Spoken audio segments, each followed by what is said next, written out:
올해는 고금리의 파고가 더 만만치 않아 보이는데요. 금융부 임지희 기자와 함께 앞으로 한국은행 행보는 어떨지 이야기 나눠보겠습니다. 어서 오세요. 네, 이창용 총재가 신년사를 통해 또 추가 금리 인상을 언급했다고요? 네, 이창용 총재는 역대 한국은행 총재 가운데 가장 직설적 화법을 구사하는 총재로 꼽힙니다. 취임 직후부터 적극적인 소통과 파격적인 발언으로 화제에 오르기도 했는데요. 특히 향후 통화정책 방향을 암시하는 포워드 가이던스를 중시하는 인물입니다. 새해 신년사를 통해 다시 한번 물가 안정에 중점을 두겠다, 즉 기준금리를 계속 올리겠다고 언급했는데요. 경기 둔화보다 물가를 잡는 게 올해도 더 시급하다고 재차 강조한 겁니다. 네, 기준금리를 올리겠다는 건 앞서 계속 수차례 언급했던 내용인데 올해 변수는 뭐가 있을까요? 네, 지난해 한은의 물가 예측에 대한 정교함이 떨어졌던 게 사실입니다. 물가 전망치를 계속 상향 조정했던 대목에서 엿볼 수 있는데요. 올해는 정부와 한국은행이 각각 3.5%, 3.6%로 전망치를 내놓았는데 여전히 물가 목표치 2%를 웃도는 수준입니다. 일단 큰 변수는 공공요금 인상입니다. 정부는 새해부터 전기요금은 1kW시당 13.1원 올리는데 올 한 해 인상액이 지난해보다 2.7배 높습니다. 이렇게 전기요금 인상분이 물가를 0.15%포인트 끌어올릴 것으로 정부는 추산하고 있습니다. 여기서 끝이 아니고요. 가스요금 인상에 이어 버스와 지하철 요금도 지역에 따라 많게는 30% 오릅니다. 국제 유가도 변수입니다. 당장은 안정세지만 대러시아 제재나 석유 수출기구의 대규모 감산 등이 유가를 다시 자극할 수 있습니다. 여기에 미국 등 주요국들이 금리 인상을 가속하다가 속도 조절에 나서게 되면 물가 예측은 더 어려워지게 되는데요. 한은 역시 영향을 받아 물가 잡기에 시간이 더 걸릴 수 있습니다.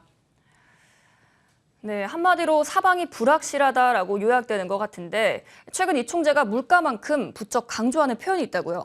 네, 최근 이 총재는 외환과 금융시장 안정에 각별히 유의하겠다 이런 표현을 계속 내놓고 있습니다. 올해 가파른 금리 인상 여파로 물가와 경기, 금융 안정 간 상충 가능성이 높다는 판단인데요. 지난해 금리 보폭을 예측하기 참 어려웠는데 배경에는 환율과 금융시장 불안이 있었습니다. 현재 환율은 안정세로 접어들었지만 내년 하반기 달러가 다시 강세로 돌아설 수 있다는 게 한은의 관측입니다. 신용경색을 겪고 있는 금융시장, 당장은 숨통이 트였지만 불안의 불씨는 여전합니다. 우리나라 금융불안지수는 지난해 10월 임계치인 위기 단계까지 치솟았고요.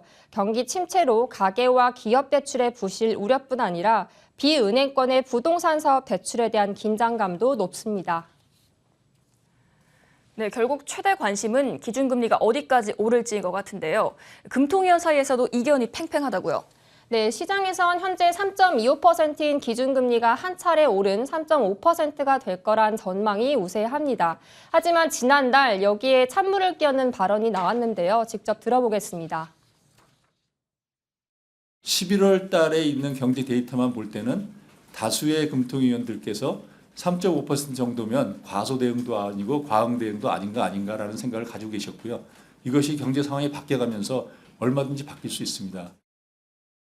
앞서 이 총재는 11월 금통위에서 금통위원 절반이 3.5%를 최종금리로 보고 있다고 언급했는데 당시만 해도 미국의 금리 인상이 언제 멈출지 가늠이 어려웠습니다. 하지만 12월 연준이 예상보다 강력한 긴축을 시사했고요. 이후 이 총재도 전제가 바뀌면 언제든 달라질 수 있다고 진화에 나선 겁니다.